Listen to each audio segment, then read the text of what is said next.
picture this. You are moving through a dense, triple canopy jungle. The miserable humidity. Exactly. The humidity is just sitting on your shoulders like a wet blanket. Sweat is stinging your eyes. Your squad is moving in. Like absolute breathless silence. Right. You're communicating only through these precise, practiced hand signals. And up ahead, the point man raises a closed fist.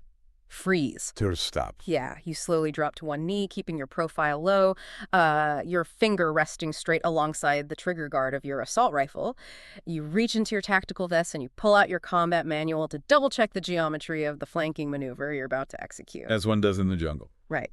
You open the manual, and staring back at you is a highly detailed, incredibly serious illustration of a capybara. Yes. Yes, the giant South American rodent. It's wearing a green military beret, a tactical chest rig, and it is holding an AK-47. It is quite the aesthetic pivot, honestly. You're expecting this gritty combat realism, and suddenly you're looking at the world's most aggressively chill mammal prepared for war. It's so jarring. It is, but the contrast is brilliant, because beneath those cartoonish illustrations, you find one of the most comprehensive, psychologically grounded guides to squad-based gameplay ever assembled. Yeah. We are doing a deep dive today into the Rifleman's Guide, version 1.1c. This was written by Pablo Delgado for the Mad Capybara's Airsoft Group. The Mad Capybaras. Right? And what's so fascinating here is how this manual serves as this psychological bridge. How do you mean? Well, it takes a weekend recreational hobby, right? Yeah. And it overlays it with actual real-world infantry tactics.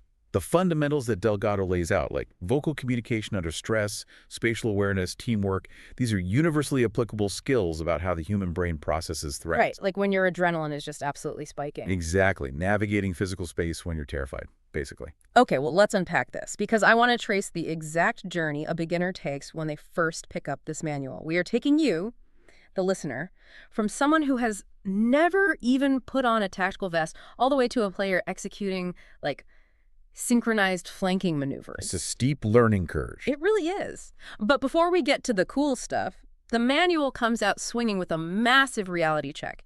It states unequivocally that airsoft replicas are not firearms, but you absolutely must treat them as if they are lethal weapons. Yes.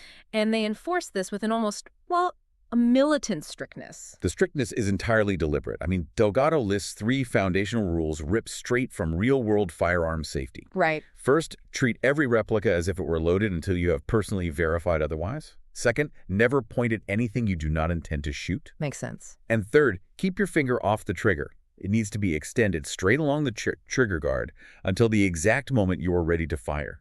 It demands absolute perfection on these 3 points before you ever step foot in the woods. I have to admit, my initial reaction to reading that was a bit cynical. Oh, really? Yeah, I thought, isn't this just a bit of LR ping? Live action role playing? Yeah.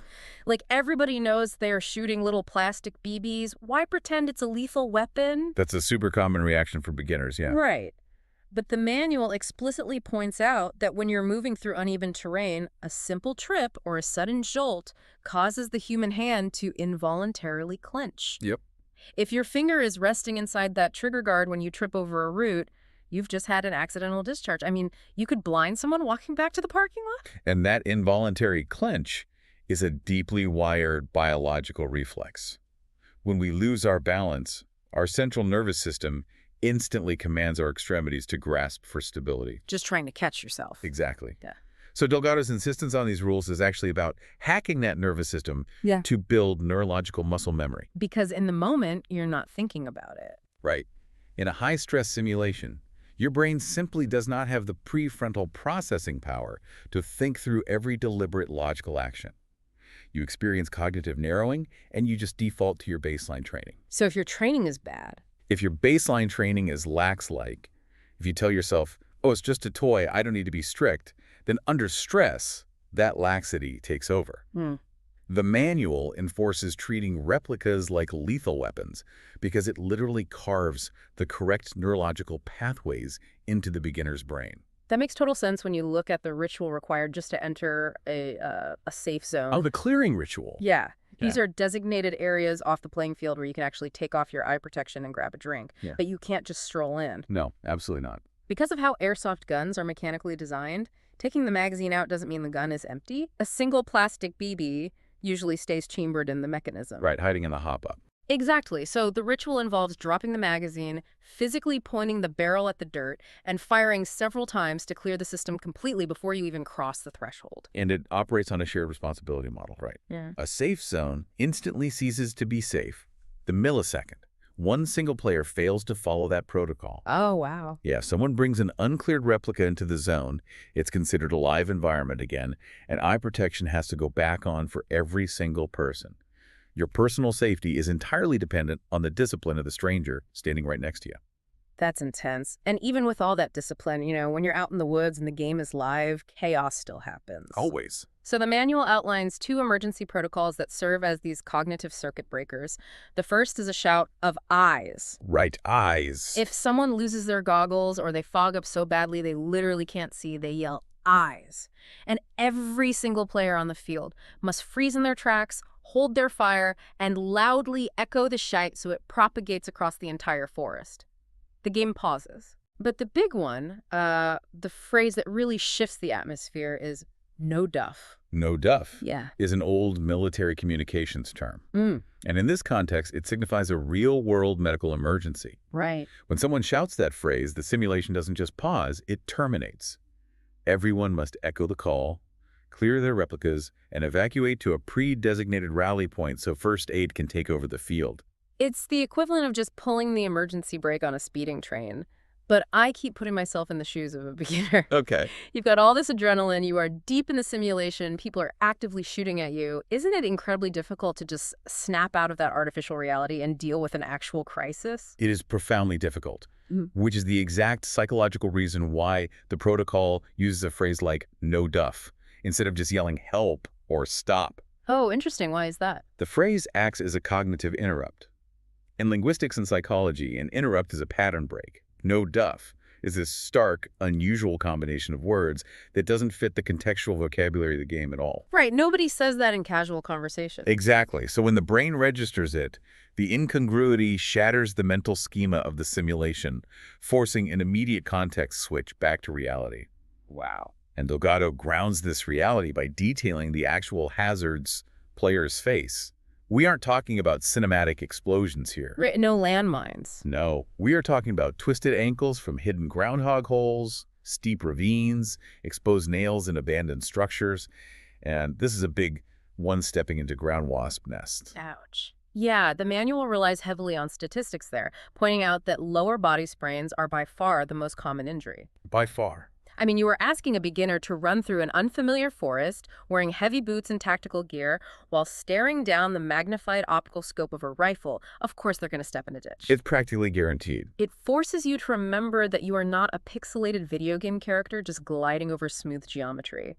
You are a fragile human being in an unpredictable natural environment. Which perfectly sets up the very first skill set a beginner must master once they are safely deployed on the field. You can't play if you're injured, but once you are in the game, your survival dictates that you must know your environment better than the enemy does. And this brings us to the core identity of the player. The manual makes it very clear. The standard rifleman is the absolute backbone of the squad. The foundation. Right. You can have specialized snipers, heavy machine gunners, medics, but they are incredibly vulnerable without the rifleman there to protect them and create spatial opportunities. Sure. And to do that, the beginner has to master one overriding capability, which is situational awareness, or SA. Situational awareness is the single most critical cognitive skill in any tactical environment, civilian or military. Delgado defines it as the continuous processing of information regarding where you are, where the assets and threats are, and what is happening around you at any given moment. It sounds exhausting. It is. It is the raw data your brain uses to predict the immediate future. And the mental checklist the manual provides is intense. A beginner has to constantly ask themselves, like, where are my friendly forces? Yeah. Where is the suspected enemy? Where is the respawn point? Right. But then it gets into these micro-tactical calculations, like, are you presenting the smallest physical target possible? Which specific wedge of the forest are your teammates currently looking at? Is there a blind spot where the enemy might be flanking you right now? This raises an important question about human processing limits, though.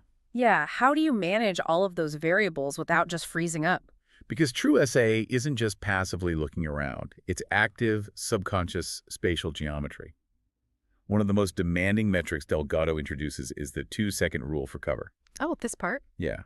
At all times, you must know where your nearest piece of solid cover is, and you must guarantee you can sprint to it in under 2 seconds. Okay, wait, 2 seconds. I really need to push back on this. Go for it. The manual expects a beginner, with adrenaline pumping, breathing heavily through a face mask, to subconsciously calculate a 2-second invisible geometry line to a ditch. Is that even biologically possible for someone who just started playing? It sounds like a recipe for total cognitive paralysis. You are touching on exactly what happens to a novice on their first day. Severe information overload. Yeah. The cognitive load is mathematically too high for a beginner's working memory. But here is the mechanism that makes it possible.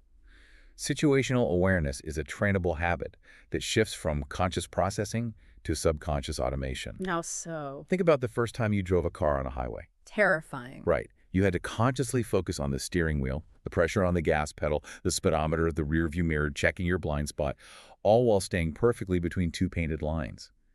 It feels terrifyingly overwhelming. Oh, absolutely. But after a few years, you commute home and barely remember the drive. Your brain automated the micro-calculations. That makes a lot of sense. Tactical SAA works exactly the same way. Eventually, calculating that 2-second sprint path to the nearest oak tree becomes as automatic as checking your side mirrors. Okay, that makes me feel better for the beginner. But until that automation kicks in, the manual highlights two massive pitfalls that novices constantly fall into. The first is friendly fire. A classic problem. Yeah. In Milsim Airsoft, a friendly BB hurts just as much and eliminates you from the game just as permanently as an enemy BB. Target identification is where beginners fail most often because stress degrades critical thinking. Delgado's mandate is simple. Think before you pull the trigger. Right. If you catch movement in the brush, even in an area you assume is enemy territory, you must analyze the posture. Is the figure moving backward? Are their weapons lowered? They might be the lead element of an allied flanking team. You never know. Exactly. If there's a fraction of a doubt, you hold your fire. You ask a squad leader to confirm with binoculars. And the second pitfall is a biological response that ruins more beginners than anything else, which is tunnel vision. Oh, yeah. You get so hyper-focused on one guy hiding behind a bunker that the rest of the forest literally just disappears from your consciousness. You are staring down your sights at him, totally unaware that his 3 teammates are casually walking up right beside you. Tunnel vision is a fascinating physiological response governed by the sympathetic nervous system. When you perceive a sudden threat, your body dumps cortisol and adrenaline into your bloodstream. Fight or flight. Exactly. To save processing power for the fight or flight response, your brain actively shuts down peripheral data. Your visual field literally narrows to a small cone focused directly on the threat. It's like looking through a straw. Yes. Delgado advises players to consciously fight their own biology by periodically breaking their aim, lifting their head, and forcing themselves to scan their sides. Breaking the lock. Right. But even more importantly, he stresses the use of your ears. Auditory processing doesn't narrate in the same way visual processing does. Your ears will often break tunnel vision before your eyes do. Okay, so we've mapped out the mindset. You know how to stay safe, and you are beginning to train your brain to process the space around you. But you can't just stare at the enemy. You have to engage them. You need your rifle. Right, you're holding a piece of hardware. Let's look at the primary tool of this simulation, the anatomy and ballistics of the assault rifle. In modern airsoft, this is the automatic electric gun, or AEG. It fires lightweight plastic BBs using a mechanized, electrically driven piston system. Delgado breaks down the anatomy from the handguard to the receiver, but what is crucial for our beginner to understand are the tactical constraints of this specific tool. Well, let's start with ammunition management, because there is a very specific Milsim rule about magazines. You can buy high-capacity magazines that hold like 400 or 500 BBs. Yes, you can. But the manual explicitly states these are avoided in serious tactical play. Instead, players use mid-capacity or low-capacity magazines. Why is that? It really comes down to the acoustics of stealth. High-cap magazines function by holding a massive open reservoir of loose plastic BBs that you manually wind up into a feeding tube using a little gear. Okay. Because those hundreds of BBs are just sitting loose in a hollow plastic shell, they physically raggle against each other with every single step you take. Oh, I see. If you are trying to execute a silent infiltration through dense brush, carrying a high-cap magazine is the acoustic equivalent of shaking a giant pair of maracas. The maracas of death. Precisely. Mid-cap magazines, on the other hand, use a single high-tension spring to hold the BBs in a single file line. There's no empty space, so there is no rattle. It completely broadcasts your position otherwise. So, okay, you've got your silent magazine loaded. But the absolute coolest mechanical detail in this entire guide is the tiny component hiding inside the rifle's ejection port. It's called the hop-up. The hop-up is the defining mechanism that separates airsoft ballistics from real-world firearm ballistics. Well, in a real rifle, the barrel contains rifling spiral grooves cut into the metal that grab the bullet and spin it like a perfectly thrown football. That gyroscopic spin stabilizes the bullet in flight. Right, that's what makes it accurate. But airsoft barrels are perfectly smooth inside. They fire perfectly round, lightweight plastic spheres. Without stabilization, gravity and air resistance would cause a plastic BB to drop straight into the dirt after 10 or 15 meters. Enter the hop-up. It's basically a tiny adjustable rubber nub sitting right at the beginning of the barrel. Yes. As the BB is pushed out, it scrapes against the top of this rubber nub, which puts a massive amount of backspin on it. I always compare it to like a pitcher throwing a 12-6 curveball or a tennis player slicing the ball to give it crazy topspin, except the hop-up does the exact reverse to defy gravity. That is exactly the physics at play. The principle is called the Magnus effect, and it relies on Bernoulli's principle of fluid dynamics. Okay, hit me with the science. As the BB flies forward, spinning rapidly backward, it drags a layer of air around with it. The backspin causes the air moving over the top of the BB to travel faster than the air moving under the bottom. Fast-moving air creates lower pressure. This pressure differential generates literal aerodynamic lift. That's incredible. It is.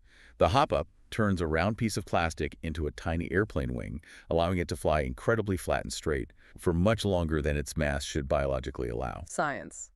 But even with the Magnus effect working overtime, a 0.25-gram piece of plastic still has severe physical limits. Oh, absolutely. And this brings us to what might be the single most critical strategic concept in the entire manual, the effective rifleman range, or ERR. The ERR is the geographical anchor for almost every decision a squad makes. Delgado sets the effective rifleman range at a hard 25 meters. 25 meters. Within that specific 25-meter radius, a beginner using a standard rifle has a 90% probability of hitting a man-sized target, even if they're firing from an awkward stance or under heavy stress. And the manual is incredibly blunt about what happens when you try to shoot beyond that 25-meter bubble. Could a BB technically travel 40 meters? Yes, on a perfect windless day. But in a chaotic firefight, the accuracy drops to near zero. It's basically a coin toss. Right. And more importantly, there is the issue of kinetic energy. A lightweight BB loses its forward momentum exponentially fast. If it actually manages to travel 45 meters and hits an enemy, it might have so little energy left that it just bounces lightly off their thick tactical vest. They might not even feel it. Exactly. And since airsoft is built entirely on the honor system of players calling out their own hits, if they don't feel the impact, it didn't happen. This is where the physics dictate the strategy. Yeah. If your situational awareness alerts you to an enemy patrolling 40 meters away, you know they're outside your ERR. This forces a complex cognitive choice. Well, do you shoot or not? Exactly. Do you open fire, relying on pure luck, while simultaneously giving away your hidden position? Or do you remain absolutely silent, track their movement vector, and patiently wait until they physically step across that invisible 25-meter line into your optimal kill zone? It's all about playing the mathematical odds of the environment. And when the enemy does cross that line, how do you engage? The manual breaks down 3 distinct fire techniques. Right. The first is point fire. This is what you see in the movies. You spot a target, you have the element of surprise, you aim down your optical sight, and you fire single, deliberate shots to eliminate them efficiently. Point fire is the ideal scenario because it conserves ammunition and minimizes the time you're exposed. But actual engagements are messy. Very messy. Often you only catch a glimpse of a threat, a shadow darting between trees, or a shoulder poking out from behind a concrete pillar. That requires a transition to area fire. Area fire is less about surgical precision and more about saturating a specific zone with rapid fire before the target can fully conceal themselves. You are basically throwing a net of plastic into the air, playing the statistical probability that one of those BBs will intersect with the enemy's path. And if the enemy survives that net and drops behind solid cover, area fire seamlessly evolves into suppressive fire. Which is? This is a concept that beginners struggle to grasp. The primary objective of suppressive fire is not to eliminate the enemy. Wait, really? Really, the objective is to pin them down. Mm. You fire continuous rapid bursts directly at the face of their cover.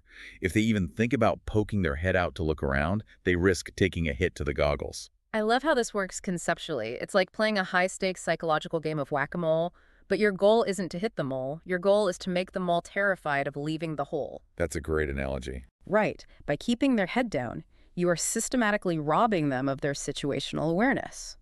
While they are huddled behind that log listening to BBs slap into the wood, they cannot see the rest of your squad. They don't know if your team is falling back, treating a wounded medic, or quietly flanking around to their right side. You are weaponizing fear to induce sensory deprivation. Delgado also highlights a provocative variation called reconnaissance by fire. What's that? This is a purely probing tactic. If you suspect an enemy is lurking in a dense thicket, but you lack visual confirmation, you have a squad member fire a rapid burst directly into the bushes. Just blind firing into the bush? Sort of, but with intent. The natural human flinch response to being shot at is to duck, shuffle away, or blindly return fire. The moment the enemy reacts, they break their camouflage and reveal their exact coordinates to your squad. It's turning the rifle from a weapon into a sonar ping. Precisely. But before we leave the topic of shooting, the manual drops a massive, bolded warning about a technique called blind fire. Blind fire is when you are hiding behind a wall, and instead of leaning out to look, you just stick your rifle around the corner and pull the trigger blindly. The manual strictly outlaws this. It is unequivocally prohibited, and it routes right back to the foundation of safety protocol. Safety first. Always. If you are blind firing, you have zero verification of your target and what lies beyond it. You could be shooting at a game referee, a player experiencing a no-duff medical emergency, or an eliminated player walking back to the staging area with a dead rag on their head. You must maintain line of sight on your point of impact at all times. Safety overlays everything. Okay, so you know how to operate your tool, you understand your 25-meter range, and you are laying down suppressive fire. But the opposing force isn't just standing there, they have assault rifles too. You have to survive the return fire. You do. This takes us to the next stage of the beginner's evolution: cover, concealment, and movement geometry. The physical reality of the airsoft environment creates some fascinating paradoxes compared to actual combat.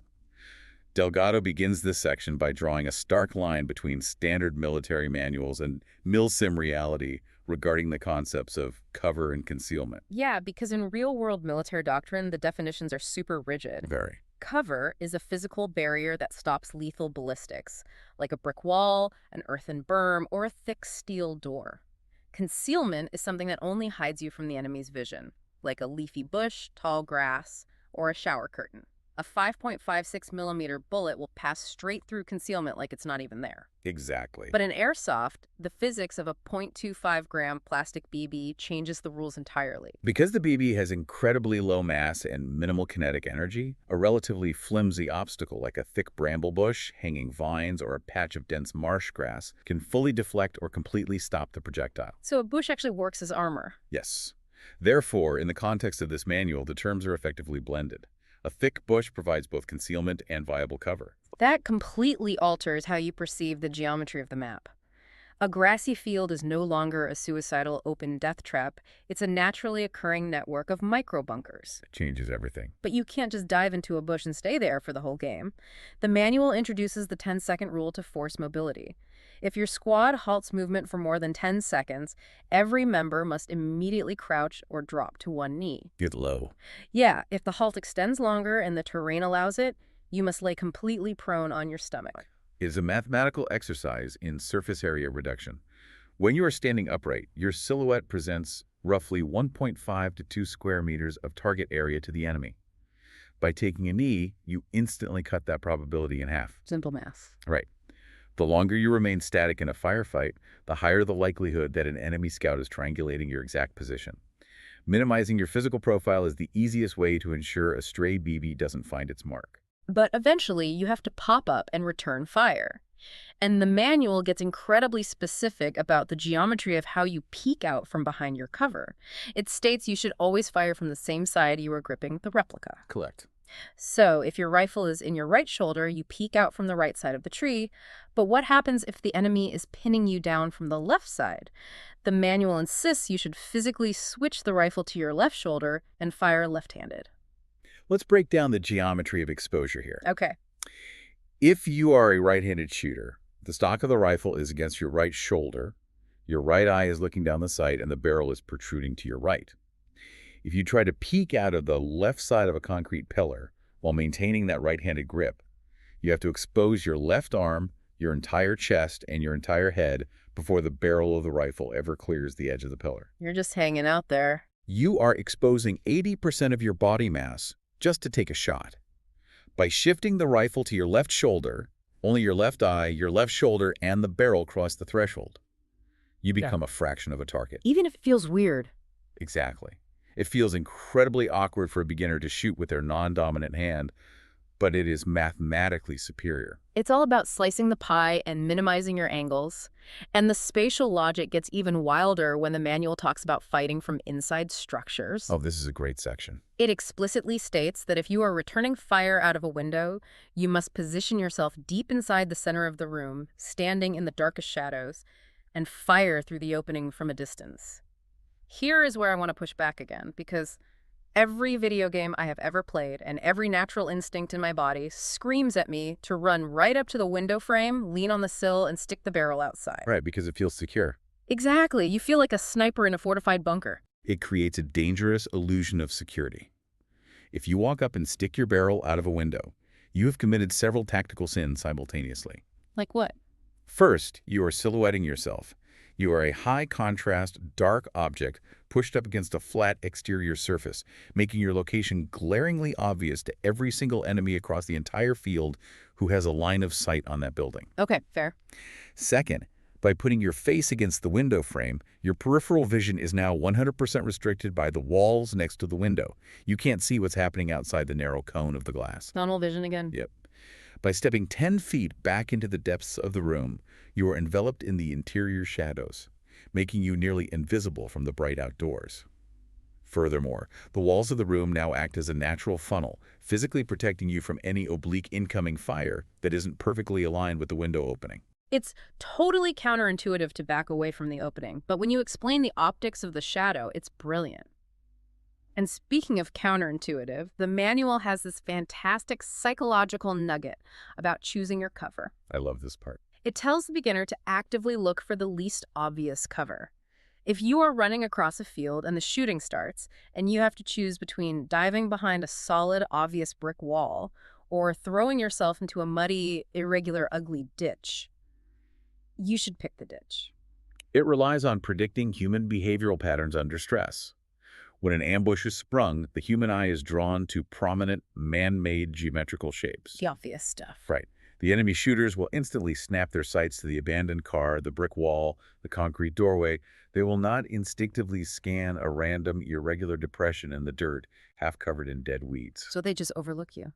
Choosing the ugly ditch buys you 3 to 4 precious seconds of invisibility because the enemy is busy staring at the brick wall, wondering why you didn't hide behind it. It's camouflage through psychological misdirection, but while you're moving to that ditch, the manual warns of massive movement hazards. Skylining is a huge one. Availing. This is when a player walks along the very crest of a hill or ridge. If anyone is looking up from the valley below, your dark body is perfectly silhouetted against the bright sky. You look like a cardboard target at a shooting range.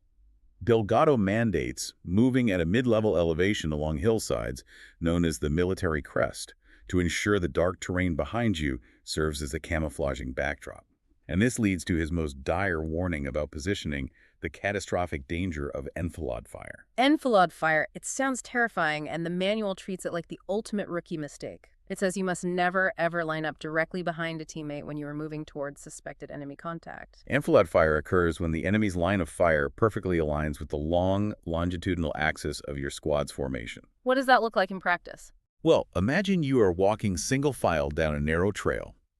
If an enemy at the front of the trail opens fire on your point man and misses slightly high or wide, that exact same BB is now on a direct collision course with you standing right behind him. Oh, wow. Yeah, one single 2-second burst of automatic fire can eliminate 3 or 4 players simultaneously because you arranged yourselves like pins in a bowling alley.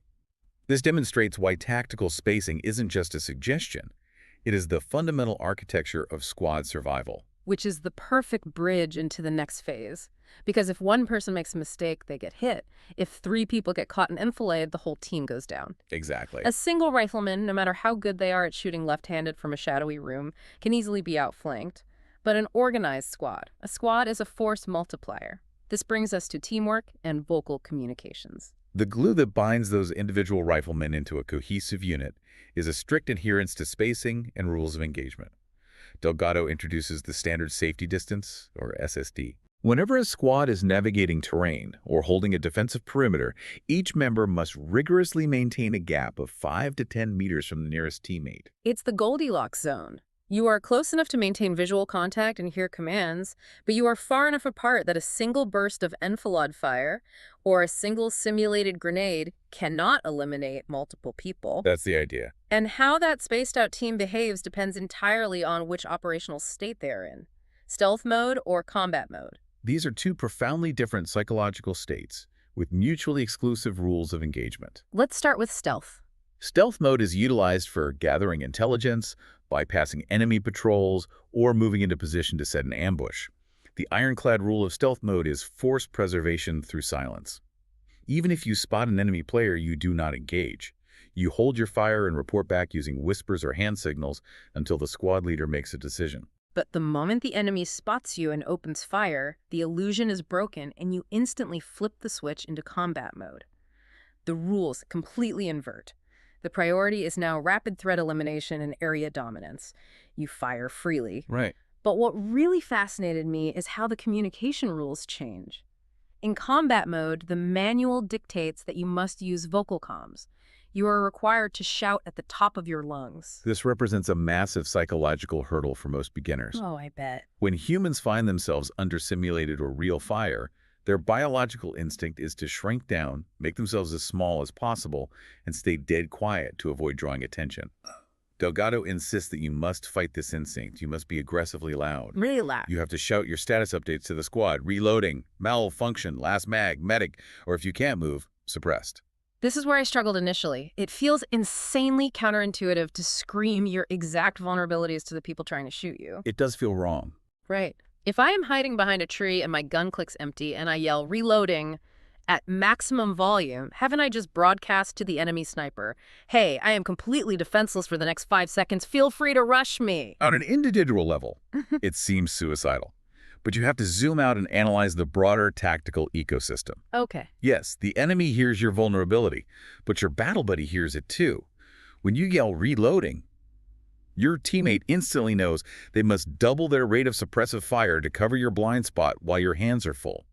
The massive defensive benefit of your squad instantly coordinating to protect you far outweighs the risk of the enemy knowing you are swapping a magazine. And there is a secondary, almost insidious psychological warfare element to the shouting, isn't there? Yes, there is. The manual notes that loud, confident vocalizations boost the morale of your team, but it actually weaponizes the enemy's own nervous system against them. It absolutely does.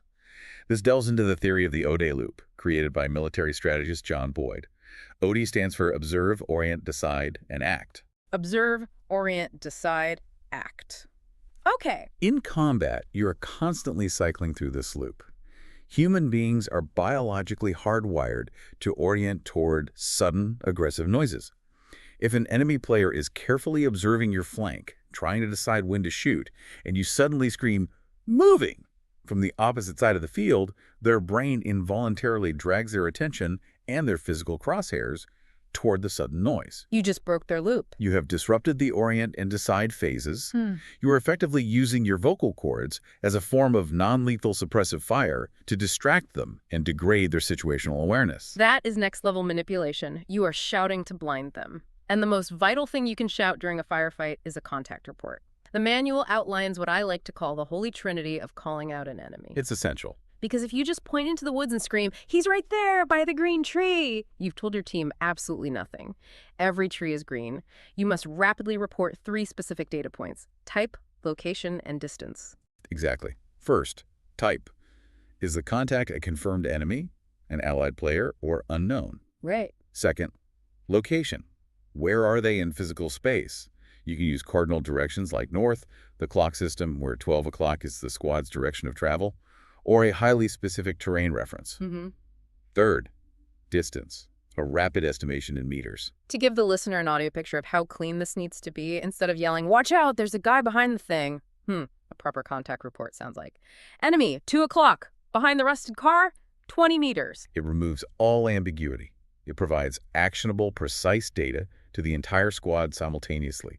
Your teammates instantly process who the threat is, exactly where to aim their rifles, and crucially, they know that at 20 meters, the enemy is inside their effective rifleman range, meaning they can engage with high probability. It's beautifully efficient, but shouting at the top of your lungs only works when your squad is clustered within 50 meters of each other. What happens when your team is spread out over a massive, multi-acre forest?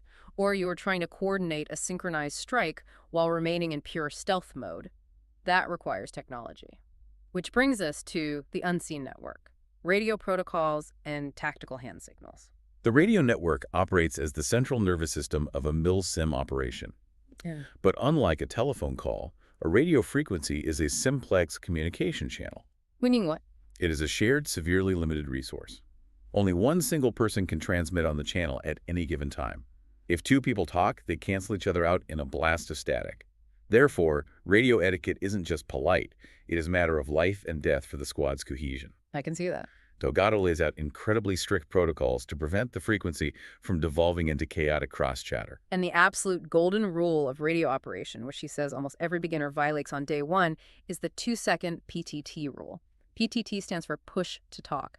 The manual notes that beginners constantly push the transmit button and start speaking in the exact same millisecond. Which highlights a technological bottleneck inherent to the consumer-grade radios often used in these simulations. They lag, right? Yeah, when you press the PTT button, it takes the hardware roughly 1 to 2 seconds to open the frequency, encrypt the signal if necessary, and begin transmitting over the airwaves. So you get cut off? If you press the button and instantly shout, "Enemy contact moving toward the main bunker," the first 2 seconds of audio are lost to the ether. All your squad hears crackling over the speaker is, "Towards the main bunker." They missed the critical context of what is moving. That's terrible. The rule mandates that you press the button, take a deep breath, wait 2 full seconds, and then articulate your message. It requires immense self-discipline when you're under fire. And the manual also demands absolute brevity. It says, before pressing the PTT, formulate the shortest possible sentence to convey the data. Short and sweet. Think about the civilian equivalent. We all have that one person in our group text chat who sends 12 separate one-word text messages instead of just typing out a single coherent paragraph. Your phone just vibrates off the table for a minute straight. Extremely annoying. In civilian life, that's annoying. On a tactical radio network, that behavior ties up the entire frequency, actively blocking the commander from transmitting critical orders. It is functionally a self-inflicted denial-of-service attack on your own team, which is exactly why Delgado includes an emergency override protocol. The break command. Right. If the channel is clogged with unnecessary chatter, and you have a life-or-death tactical update like spotting a massive enemy flanking maneuver, you wait for a microsecond pause in the static and transmit the phrase, "break, break." When that specific command is heard, every single player on the network must immediately release their PTT buttons and cease all communication to allow the priority message to clear. It clears the airspace instantly. The manual also details how to perform signal checks using the 5x5 system, which is a staple of military communications. The first number represents signal strength, and the second number represents audio clarity. So if someone asks for a radio check and you say 5x5, it means they're coming through loud and crystal clear. It scales down progressively. 4x5 indicates there is noticeable background static, but the core message is still comprehensible. 3x5 means the signal is actively degrading, and you are only catching fragments of sentences. And it goes down to 1. Right, all the way down to 1x5, which informs the sender that communication on this frequency is functionally impossible, and they must resort to alternative methods. And to compress data even further over those static lines, the manual introduces the 10-code system and the NATO phonetic alphabet. The manual actually includes a really fascinating historical caveat here. Oh, but the police dispatch origins. Yeah. It notes that the 10-code system was originally invented in the early 20th century for police radio dispatch, but it's actually being phased out in the real world because different police departments kept inventing their own localized meanings, making cross-jurisdictional cooperation a nightmare. Yes, the attempt to standardize it globally was a failure. However, Within the closed, isolated ecosystem of a specific milsim team, like the Mad Capybaras, localized shorthand is highly effective. It's their own language. They have their own dialect. Everyone knows 10-4 means message received, but their specific manual dictates that 10-2 means a player is down and requires a medic. 10-9 is a request to repeat the last transmission due to static, and 10-20 is a request for a squad's current map coordinates. And they pair that with the NATO alphabet Alpha, Bravo, Charlie, Delta to spell out specific objectives or grid coordinates so, B and D don't get mixed up over a bad signal. Crucial for clarity. But what happens when you are so close to the enemy that even whispering a 10 code into a lapel microphone will give away your position? That is when the squad transitions entirely to tactical hand signals. Delgado provides a beautifully illustrated compendium of hand signals derived directly from standard NATO infantry manuals. And because we are discussing this on an audio medium, it is worth translating the visual physicality of these capybara illustrations into what they mean for the human body moving through the woods. Let's paint the picture. I have the capybara drawings pulled up right here. Let's hear it. The first is halt. The capybara has its hand raised flat at eye level, palm facing forward, fingers together like a crossing guard. It simply means stop your forward march and hold position. But freeze is a distinct escalation. The signal for freeze is a closed, tight fist raised to eye level.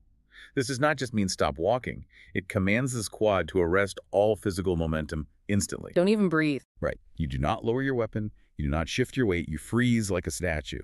It is almost always used because an immediate proximate threat has just been detected by the point man. Then there's double time, which looks like pumping a closed fist up and down rapidly in the air, signaling the squad that they are exposed and need to break into a jog. Flank is a great visual. The capybara uses a flat hand to trace a wide curve in the air, indicating the specific direction the squad needs to hook around an enemy obstacle. And then there is my absolute favorite drawing in the book. Assault. Assault. The assault signal is a closed fist with the thumb pointing straight up, pumped violently forward and backwards several times towards the objective. It's very aggressive. It is the physical, silent manifestation of flipping the switch from stealth mode to combat mode. It signals to the entire squad, The infiltration is over. Violence of action is required. We attack now. Okay. We have amassed an incredible toolkit. We know how to hold the rifle. We understand the physics of the 25-meter range. We know how to slice the pie behind cover. We know how to scream our status to disrupt the audio loop. And we know how to silently command an assault. That's a lot of knowledge. It really is. But how does a beginner actually apply all of these disparate rules simultaneously in the chaos of a firefight? Who is doing what? This brings us to the grand finale of the beginner's bootcamp. The tactical atom. The battle buddy pair. Everything we have analyzed over the past hour culminates right here in this specific configuration. Delgado makes a profound architectural statement. An individual player is a liability. You can't survive alone. No. The absolute smallest unit capable of executing tactically relevant tasks on the field is a group of 2 players.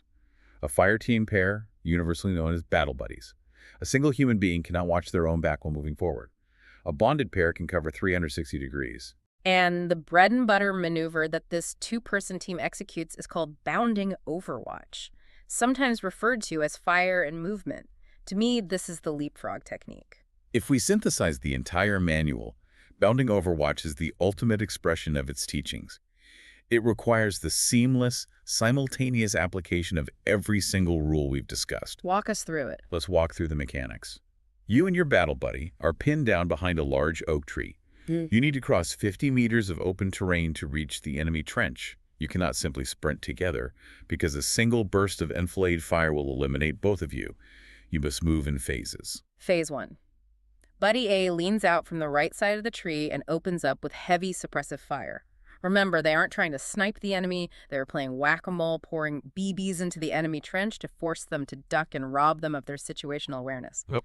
While Buddy A is laying down that acoustic and physical covering fire, Buddy B sprints out from the tree. But Buddy B does not just run blindly.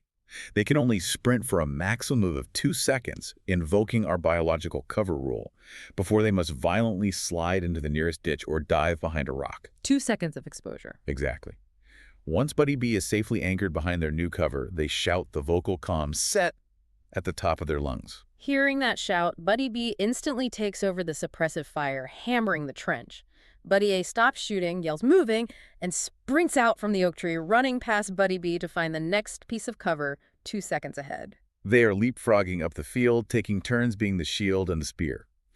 It is a highly mechanical, coordinated dance of spatial geometry and violence. It really is a dance. But beneath the mechanics, it requires a profound, almost intimate level of trust between two strangers. You are literally trusting your battle buddy's accuracy and aggression to keep the enemy from shooting you in the back while you are sprinting across completely open ground. Trust is the absolute currency of the battle buddy system, and that trust is tested to its absolute limits during a flanking maneuver. Oh, flanking is intense. In a flank, the buddies separate. One buddy stays anchored behind cover and provides a continuous, incredibly loud base of fire. They become a massive distraction, keeping the enemy completely fixated on their frontal assault. Right. The other buddy uses that distraction to move wide through the brush, completely silent, navigating outside the enemy's visual cone to attack from a blind spot.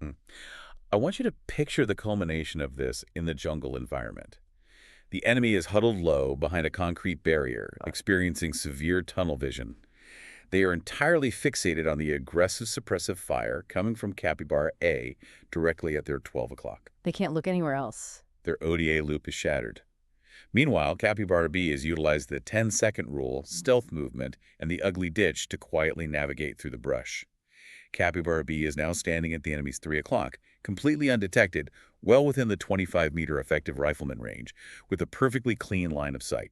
It is a tactical checkmate. It is absolute checkmate. And Delgado notes that how you close that final agonizing distance depends entirely on the mission objective. And infiltration requires maintaining stealth mode to slip completely behind the enemy lines unseen. Like a ghost. But an assault is an aggressive sprint to close the final meters. He even details advanced micro-movements like short-stocking the rifle during an assault. This involves tucking the stock of the rifle tightly under your armpit rather than bracing it against your shoulder, physically shortening the profile of the weapon so you can maneuver it quickly through tight doorways or dense vines without snagging.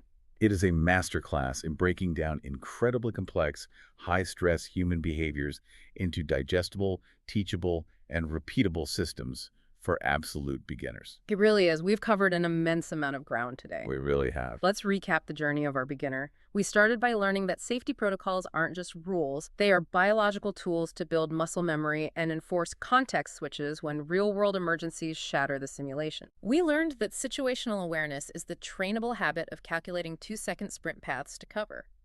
We explored the fluid dynamics of the Magnus effect inside the hop-up and why the physical limitations of a 0.25-gram BB make the 25-meter range the anchor of all strategy. We learned how the physics of airsoft turn flimsy bushes into viable bunkers.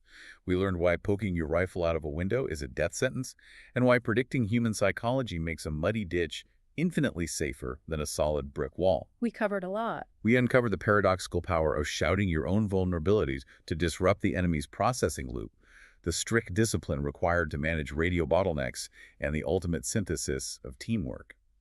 Trusting your battle buddy to cover your sprint. It's an incredible transformation from a novice walking into the woods to a coordinated tactical operator. It completely changes how you view what is essentially a weekend recreational simulation. But it changes more than just how you play a game, doesn't it? The skills bleed over. They absolutely bleed over, and that is the broader philosophical takeaway I want to leave the listener with today. When you spend a weekend internalizing a manual, like the Rifleman's Guide, you are actively rewiring how your brain processes physical space and human behavior. It stays with you. The neurological pathways don't just shut off when you leave the forest. The next time you walk into a completely mundane civilian environment, like a brightly lit grocery store, a crowded subway terminal, a busy shopping mall, what hidden geometry you're going to notice now that you've been explicitly trained to look for it? Oh, wow. Will your brain subconsciously map the 2-second sprint to the nearest solid concrete pillar? Will you catch yourself analyzing the enfilade angles, looking down the long, narrow cereal aisle? Think about the last time you were in a noisy room. That's just the civilian version of a clogged radio frequency. You'll literally never look at a thick bush or an open doorway the same way ever again. You are always learning to map the world, continuously gathering data to predict what happens next, and understanding the hidden systems behind that mapping. Well, that is the true value of the deep dive.